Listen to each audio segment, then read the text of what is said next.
couldn't help but as I was reading this passage and looking at the kind of instruction he gave them, how sometimes we become too full of ourselves.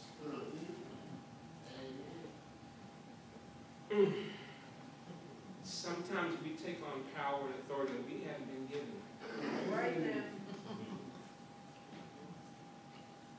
I think sometimes that happens in the pew, and I definitely know it happens in the pulpit. But we're not going to go down that road too far. We're not going to go down that road too far. But that's so unusual, because he didn't want them to get caught up in the world's idea of what it was to be powerful, what it was to have authority. And I believe that's really important for you and I, because if we don't believe, I guess what Jesus was telling them is, yes, you've been given power to do all kinds of things, but I don't want you to ever forget that the power that you have is God-given, not man-made. Turn to somebody and say, the power that we've been given as Christians is God-given, not man-made. Doesn't that make you humble? Amen. Doesn't that make you humble? Think about that for a moment. I hope everybody can hear me, because I'm really good. This message was, I just couldn't get it. Thank you, Lord. This is just...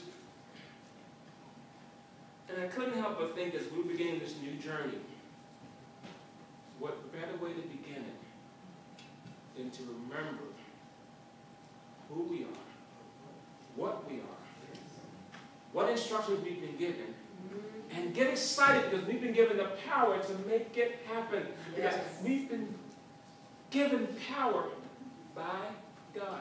We don't have to answer to the standards of the world, because we answer to a higher power. And people that we are going to minister to won't be able to see the Christ that we say we represent if we don't first come in humility. That's right. Amen? Amen. Think about that for a moment. They're not looking, when they're looking at us, they're looking for Christ. That's right. They're looking for Christ. And the disciples, and you know what, in so many ways, I want you to think back for a moment to when you first met Christ. When you first realized that there was something missing in your life that you couldn't fix it yourself. Your family couldn't do it for you. Your mother and grandmother have been praying for you all of your life. You still had something missing. And when you first started that journey, there were a couple things that you held in common with every other person who was in church that day. And you think back to it, they were the same things that disciples were looking for when they started their journey. Because when they were first called to be fishers of men, I'm sure they had no idea what that meant. I'm sure they had no idea where they were going. But like those disciples, we realized at some point that we needed something more, so we wanted to follow Jesus. We wanted to put our lives in God's hand, because the world hadn't been treating us so well.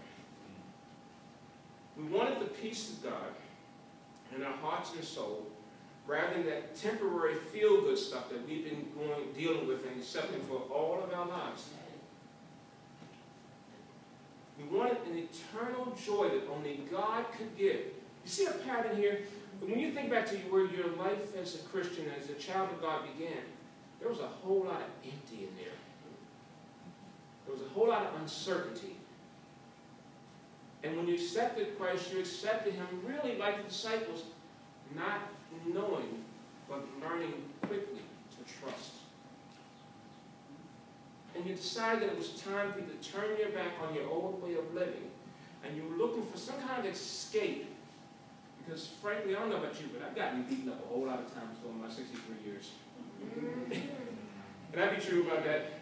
Can I be honest? And you know, the more I grew and the more I began to seek out God, I was looking for heaven right here with me. Because what I was living in and what was going on around me wasn't meeting my need anymore. So I was praying, Lord, if you just open my eyes and let me see what heaven is for me right now. And that's really what our relationship is about. And you know what? We really wanted things to change. And you think about it, as we're looking for something, as we're trying to escape all those things that burden us in the world, in life itself, at the end of the day, what we really want is to be free. Amen? Amen. Isn't that what we're looking for? Isn't that what we really want? We just really want to be free. And see, when I think this, and I can confess this myself, I had no idea what I was looking for when I first started on my journey. No idea. But I did know that once I gave my life to Him, it was going to be a whole lot better.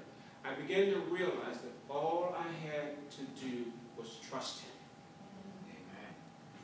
Isn't that what He said to the disciples? Amen. Don't take anything with you. I got it.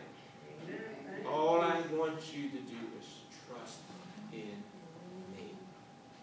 Brothers and sisters, this morning, today,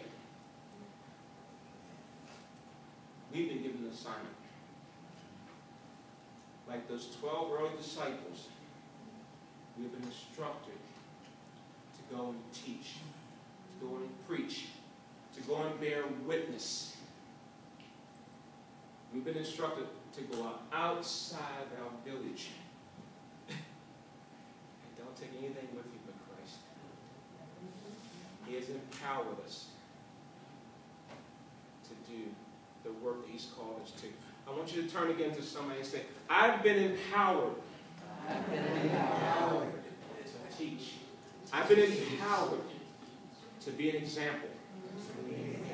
I've been empowered by Christ. This morning, my prayer for each and every one of us is that we remember our instructions. Remember where our power comes from. Yeah. The Jews questioned authority. By whose authority are you doing these things?